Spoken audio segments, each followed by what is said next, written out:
Ուղղակի լռիր, երբեմն ավելի լավ է լռել, ասում էին ինձ, լռել մի անգամ, լռել երկու անգամ, լռել ևս մի անգամ, և հանկարծ հասկանալ, որ դա դարձել է քո միգուցե ամենավատ սովորությունը։ Դու սկսել ես մտածել, որ չես ցանկանում էլ խոսել, ոչ մեկին ոչինչ բացատրել, միևնույն է նրանք հասկանալու են այնպես, ինչպես ցանկանան։ Ուղղակի լռիր և ժամանակի ընթացքում ամեն ինչ կանցնի, իր տեղը կընկնի։ Բայց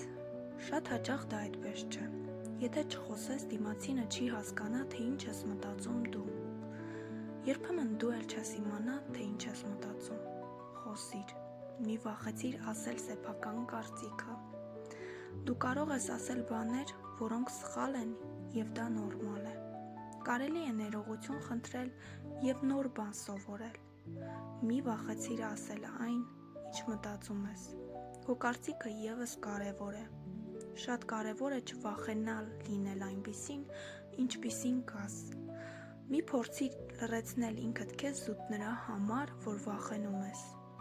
Եվ ընդհանրապես մի արա ոչ մի բան վախից ելնելով։ Իհարկե կան դեպքեր, երբ լռելը լավագույն տարբերակն է, բայց այդ լռությունը տարբերվում է սեփական կարծիքը չասելու լռությունից, որովհետև այդտեղ չկա վախ, որ քեզ քո ասածի համար կքննադատեն, կմեղադրեն, որ դու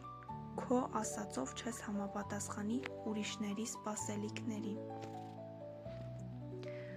Մի դիր քեզ ինչ-որ կաղապարների մեջ, մի սահմանափակիր քեզ։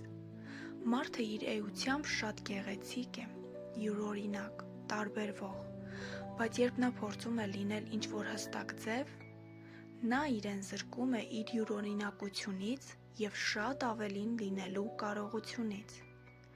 Լինել այնպիսին, ինչպիսին ուրիշներն են քեզ պատկերացնում։ Լռել, որովհետև խոսելով դու չես լինի քո նման։ Ուղղակի անհարգալից վերաբերմունք է